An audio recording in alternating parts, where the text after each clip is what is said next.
السلام علیکم ورحمۃ اللہ وبرکاتہ۔ دوستوں، میں آپ کا بھائی مولانا سلمان شاہ مکی۔ کلاس 9 کی تفسیر سورہ مریم 50 نمبر آیت تک ہم پڑھ گئے تھے، تو 50 سے آگے پڑھتے ہیں۔ چھٹا نمبر رکوع ہے۔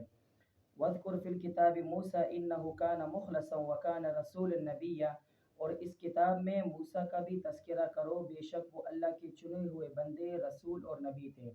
حضرت موسیٰ علیہ السلام اور حضرت ہارون علیہ السلام جو ان کے بھائی تھے، ان کا قصہ انشاءاللہ مفصل آگے آ جائے گا، پھر وہاں پر ان کا تذکرہ کریں گے انشاءاللہ۔ وَنَادَيْنَاهُ مِن جَانِبِ الطُّورِ الْأَيْمَنِ وَقَرَّبْنَاهُ نَجِيًّا، اور ہم نے انہیں کوہ طور کی جانب سے پکارا، وہ انہیں اپنا راز بنا کر اپنا قرب عطا کیا۔ حضرت موسیٰ علیہ السلام کے بارے میں اللہ تعالیٰ فرماتے ہیں کہ میں نے ان کو اپنی جانب بلایا اور ان کو بشارت دی نبی کی بھی۔ وَوَهَبْنَا لَهُ مِن رَحْمَتِنَا أَخَاهُ هَارُونَ نَبِيًّا، اور ہم نے ان کے بھائی ہارون کو بھی نبی بنا کر اپنی رحمت سے انہیں ایک مددگار عطا کیا۔ یعنی حضرت موسیٰ علیہ السلام کے جانے کے بعد اسی قوم میں حضرت ہارون جو ان کے بھائی تھے، وہ پھر اللہ تعالیٰ نے ان کو بھی اللہ تعالیٰ نے نبوت عطا فرمائی اور وہ بھی پھر نبی بنے۔ وَاذْكُرْ فِي الْكِتَابِ إِسْمَاعِيلَ إِنَّهُ كَانَ صَادِقَ الْوَعْدِ وَكَانَ رَسُولًا نَبِيًّا، اور اس کتاب میں اسماعیل کا بھی تذکرہ کرو، بے شک وہ وعدے کے سچے تھے اور رسول اور نبی تھے۔ اب یہاں پر ایک اعتراض سا ہوتا ہے کہ وعدے کے تو سچے ہر نبی تھے، لیکن ان کے لیے خاص طور پر وعدے کی سچی کا بات کیوں کی؟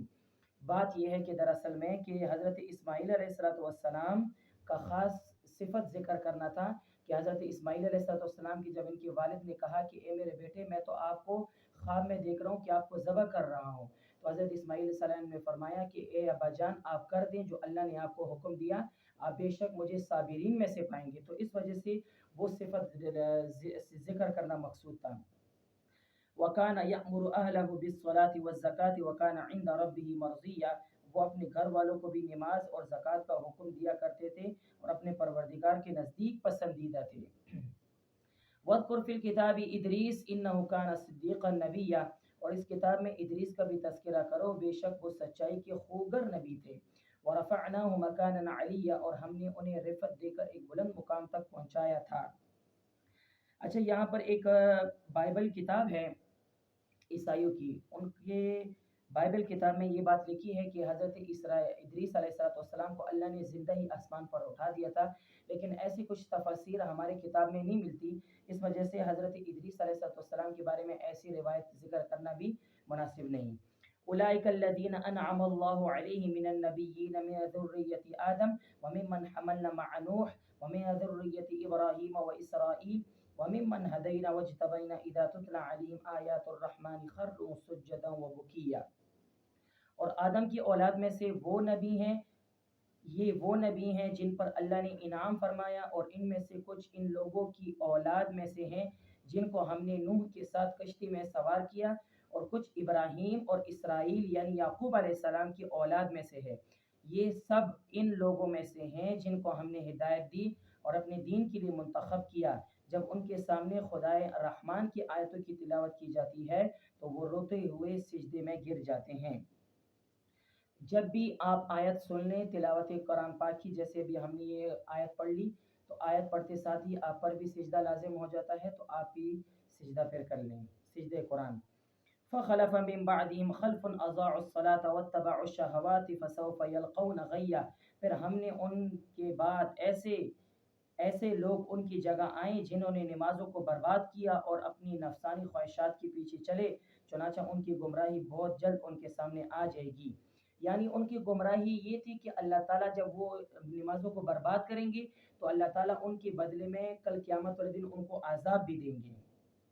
إلا من تاب وآمن وعمل صالحا فأولئك يدخلون الجنة ولا يظلمون شيئا، البتہ جن لوگوں نے توبہ کر لی اور ایمان لے آئے اور نیک عمل کیے تو ایسے لوگ جنت میں داخل ہوگے، ان پر ذرہ بھی ظلم نہیں ہوگا۔ جنات عدن التي وعد الرحمن عباده بالغیب انه كان وعده مأتیا، اور ان کا داخلہ ایسے ہمیشہ رہنے والے باغات میں ہوگا جن کا خدائے رحمان نے اپنے بندوں سے ان کے دیکھے بغیر وعدہ کر رکھا ہے، یقیناً اس کا وعدہ ایسا ہے کہ اس تک ضرور رسائی پہنچیں گے۔ یعنی جس طرح خیالات ہم اپنے تصور میں کرتے ہیں جنت کے بارے میں، اللہ تعالیٰ فرماتے ہیں آپ کے خیالات سے